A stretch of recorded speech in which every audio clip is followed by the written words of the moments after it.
শুক্রবারের মসজিদে সিন্নি দেবে, এলাকার পোলাইন খাবে না তা তো হবে না।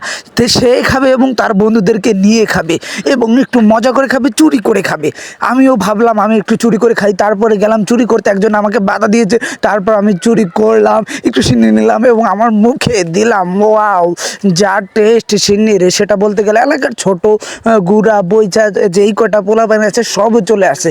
বলতে গেলে ভাই বোন থেকে শুরু করে এই দামরা পোলাপাইনও চলে আসছে, দেখতে পাচ্ছেন। আবার ফ্লেট গুজাইতেছে, এই দুই ভাই বোনও চলে আসছে এবং এলাকার গুড়া বইচা যার যার ছেলে সন্তান আছে সবাই পাঠিয়ে দিয়েছে। শুক্রবার একটাও কিন্তু নামাজ পড়ে না, সবটি বাইরে দাঁড়িয়ে রয়েছে। এদিকে আমার ছোট ভাই জিহাদ আমাকে পাতা উপহার দিতেছে সিন্নি খাওয়ার জন্য, আর বসার ভাই তো একদম ব্যাটম্যানের মতো দাঁড়িয়ে আছে। এইদিকে সেলিব্রিটি চলে গেল, এই ছেলের মুসলমানই হয়েছে, তাতে কি আমি তো সিন্নি খেতে হবে, যত সমস্যা হোক যেতে হবে।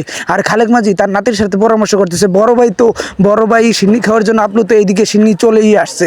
সেটা বড় কথা নাও, বড় কথা হচ্ছে এখন সিন্নি দেবে, সবাই সিরিয়াল মতো বসে পড়েছে। কিন্তু এই অপেক্ষার সময় তো এতক্ষণ অপেক্ষা করা যায় না, এই অপেক্ষা খালেক মাঝি মেনে নিতে পারছে না। তিনি বলতেছেন এখনও দেয় না কেন, আর তার নাতি গুতনি আছে 15 থেকে 10টা, সব নিয়ে চলে আসছে। আজকে জনসংখ্যার দিক দিয়ে খালেক মাঝি এগিয়ে। এইদিকে রাহান ভাই টুপি নিছে, টুপিতে সিন্নি নিবে, তারপরে সে পাতাও পায়নি, প্লেটও আনতে পারেনি বাসা থেকে।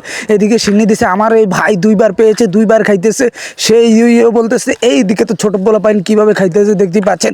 এরা কিন্তু এই এলাকার সবচেয়ে ডেঞ্জারাস পোলা পাইন, একবার খাইছে তো দেখবেন আরও খাইবো, পুরো ডিশ সহকারে খাইবো।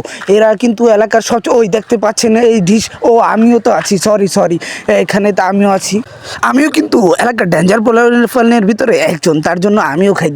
সেটা বড় কথা না, বড় কথা হচ্ছে আজকের এই সিন্নি খেতে এসে অনেকেই কিন্তু খুব অস্থিরভাবে সিন্নি খেয়েছে। কিন্তু আরেকটা অসাধারণ কাহিনী হচ্ছে, কুত্তা আছে, এটা কুত্তাও খাইতেছে মানুষও খাইতেছে। কুত্তা হলো মানুষের বন্ধু, দেখতেই পাচ্ছেন কি সুন্দর।